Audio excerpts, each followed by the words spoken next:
The Millennium G2 has been one of Taurus's best and most successful handgun designs of the last 5 years.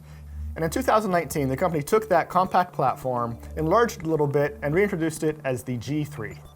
Now more of a mid-sized gun, the G3 has a 4-inch barrel compared to the G2's 3.2-inch barrel, as well as a slightly longer grip area, which accommodates a larger, higher capacity magazine.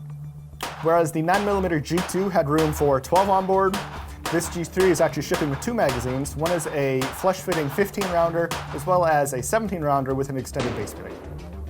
Like its predecessor, the G3 is a striker-fired lock-breech handgun, makes use of a carbon steel slide and a stainless steel barrel over a polymer frame.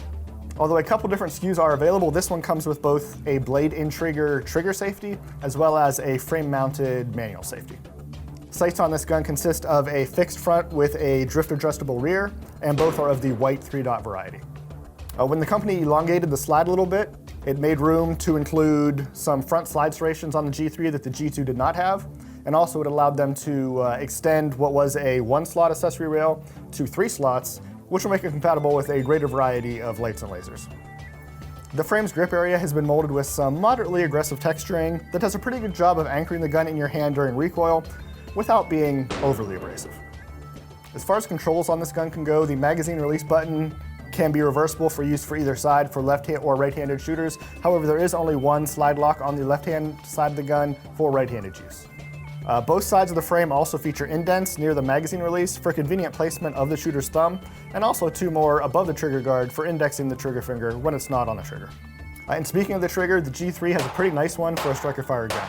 While it does have a pretty long initial take-up, it then breaks really crisp and clean.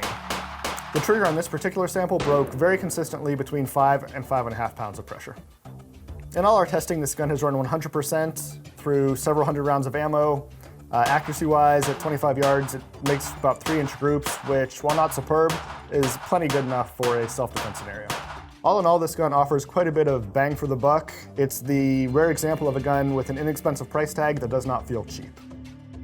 People who can't afford to buy a more expensive handgun don't have to be unprepared.